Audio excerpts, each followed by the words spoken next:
everybody, Lisa here. Welcome back to my channel. And I am here today to talk about my 2019 word of the year. So I heard about this practice from Jessica Starr, the Story Witch, and it totally captured my attention. I decided that for 2019 I wanted to do a personal year ahead spread with some cards for myself, as well as some other things that I learned about from her video. So I will link that video down below.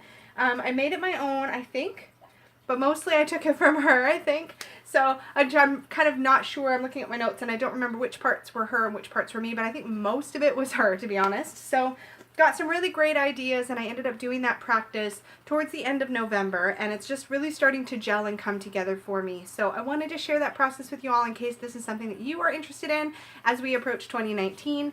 I am really excited about the idea of working with a word of the year and having a kind of a theme.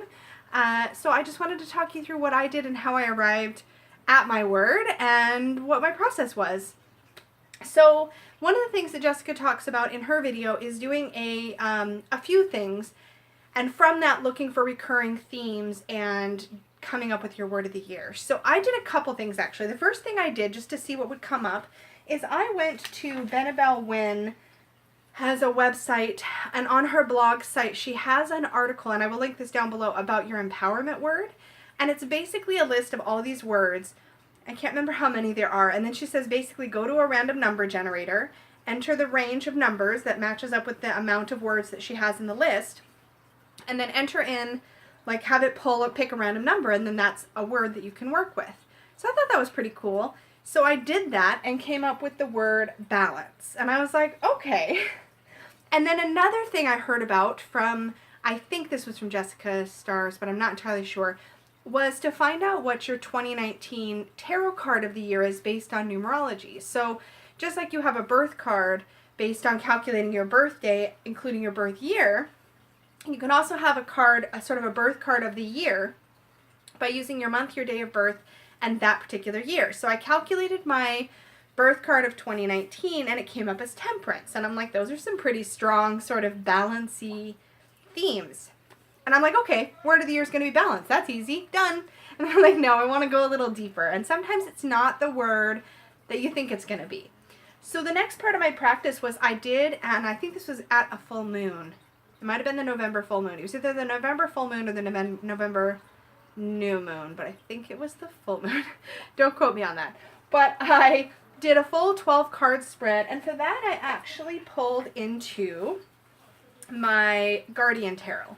Now this is a deck that I typically only use for myself, so I find that the guidebook and the messages in the cards feel very nurturing, and they feel very healing, and very, very personal. Like, I feel like these characters are here just for me. Like, they're not to be shared. So I've never used this deck to read for somebody else.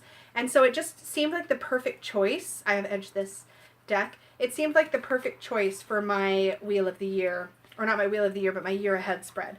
So I laid these out, I shuffled and I laid them out, one for each month of the year. And I recorded all of those cards.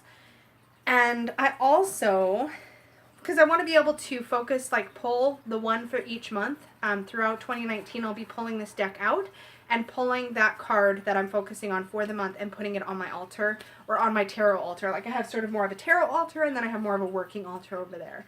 So I'll probably put this on my tarot altar. So I pulled the 12 cards, one for each month, and I used a oracle deck. So I used the Gaian Oracle, and I pulled one card for conscious theme of the year and one card for unconscious theme of the year. I didn't stop there, because I was like, I want to go deep with this, right? So I also pulled out, so I'll put these away so I can show you.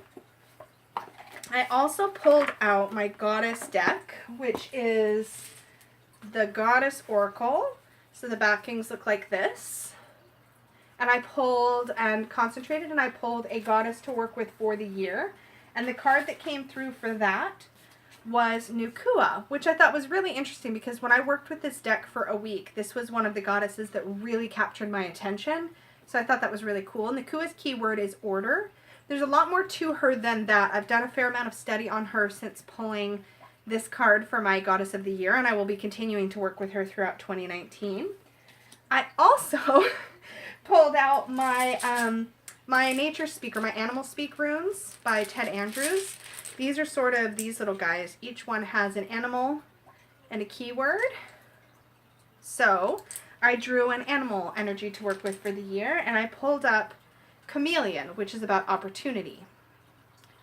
Did I hold that upside? No, it's right side up. Okay, good. So I pulled that.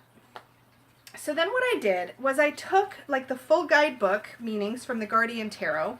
I typed that out into a document. So I looked up each card from my 12 cards that I drew, and I typed up the entire like guidebook entry for that card into a document. I typed up all of my thoughts about working with Nakua, some personal journaling about working with her for 2019. I typed all of that up in the same document. I typed up a bunch of thoughts about working with chameleon or opportunity. I typed up my thoughts about Benebell's empowerment word, and about having temperance as my 2019 sort of card of the year. I did a lot of writing, like a lot of writing. Like the journal entry that I put this in was easily several pages long. Like it was quite a lot of writing. And then, I don't know how I came up with this particular idea. I took all of that text and I dumped it into a word cloud generator online, and I will put the link for that down below as well. So I dumped everything into a word cloud generator, and then I started playing with it. So I would put the words in a particular, I would have it generate me a word cloud, and I would put them in a particular shape, and then I would look at that shape and see what stood out. And then I did some, like, in my journal, I took some, you know how you do, what do you call it, a flow chart? And I would put sort of some words that were standing out. I would jot them down and kind of branch out from those words and see what words those connected to. And it was actually a really in-depth and cool exercise where I just kind of dug into the layers and layers. And what I was really looking for was something that tied all of the themes together. And whether it was Nakua, order, which was not a word I expected because I tend to be over-ordered. So this took some digging to figure out what this was all about. Opportunity, and I saw a lot of the themes that were coming up were about energy exchange. So what I was putting out into the world versus what I was allowing to come back to me, which is an area I can be a little blocked and I can be a little bit self-limiting. So some of the stuff that came up, particularly around chameleon and some of the other energies that I was pulling into, were definitely about not over-controlling and not self-limiting. So I was like, okay. So I started to dig a little deeper, played with the word cloud. Then I went into the word cloud and I was like, okay, let's take out the words like from the guidebook that were really, really repetitive, such as the word meaning, for example, that was over and over and over again. Anything that didn't have to do with the definition of the cards, like the word card comes up, or, you know, that kind of stuff. So I started taking out the extra words, the repeating words that wouldn't be my word of the year. And then I would generate a new word cloud. And so I just kind of kept playing with this and tweaking it and playing with it. And finally I had a version that came up. I'd done it in the shape of a butterfly. And the biggest word that really felt like it tied everything together was the word flow. And I realized that the word flow can apply to balance, because in order for there to be balance, things need to flow back and forth. Nothing needs to overpower the other thing, which makes me think of temperance, which ties in my birth card. There was a bunch of ways that this word sort of encapsulated. So then I did some more journaling, and I came up with like the different things that flow. So for example, what did I put here? So I have flow, and then I have, well, love flows, air flows, blood flows, river, water flows. What else did I have? Time flows. I have tides, energy, workflow, so productivity and stuff, which came up a lot around opportunity and those sorts of themes. Electricity flows. So there's a lot that I can play with within this sort of theme of flow. So that was actually kind of a really exciting and fun discovery. So I will be working with the word flow through 2019. And I did end up getting a little goddess from Brigid's Grove, and I'll put the link for these down below. I don't remember how I stumbled on this, but Brigid's Grove actually had goddesses that they make that are specifically designed for a Word of the Year practice. So it's a collaboration with another shop, and you order like a little teeny tag that you get your Word of the Year printed on or stamped into. It's a metal tag. Then they ship it to Brigid's Grove, which is the Etsy shop, and then they create your goddess, and then they put everything together in a cohesive unit. So this is what she looks like right now, and there's a little more to that, so I will explain that in a moment here. I'm like playing with her instead of showing her to you, sorry. So this is what she looks like right now. So there's my word flow. She's blue with a bit of sparkle to her. And then there's this like wave charm. Now actually I ordered her with a different belt that has a different stone and a spiral symbol actually on it. But they shipped me the wrong belt by mistake. So the correct one is still coming to me, and I'm probably going to work with both sets of charms. So I'm going to hang the other one on here as well. They intuitively chose this one to match my word of the year, so I'm going to keep that, I think, on there. But I also want to work with the spiral charm and the, I think it was a malachite stone that comes on the other charm. So I will probably use them all together, and this will sit on my altar as a reminder of my word of the year. And this was really, I've been wanting one of these little goddesses for a while. They're quite affordable for what they are. They're all handmade, and yeah, just a really beautiful representation. And I think if I work with a word of the year again in 2020, I would probably do this again.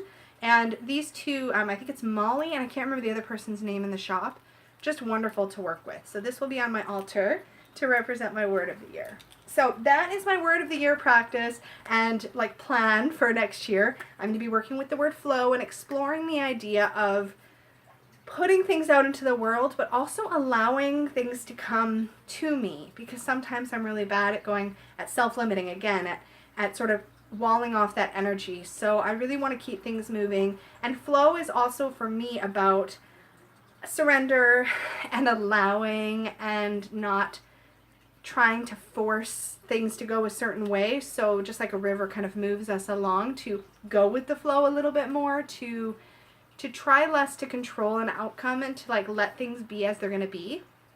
And that really ties in with temperance and the idea of moderation, and just, yeah, I'm just excited to see where this journey is going to take me in 2019. But I wanted to share that with you all because it was a really interesting and fun practice for me. And yeah, 2019, my word of the year is flow. So if you are doing a word of the year practice, I'd be really curious to know what word you're working with in 2019.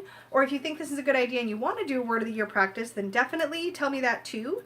And again, thank you to Jessica, the Story Witch, for a really fun way to dive deeper for 2019. So that is it for now, folks. I'm going to sign off for now, but I'll talk to you all again very soon. Bye!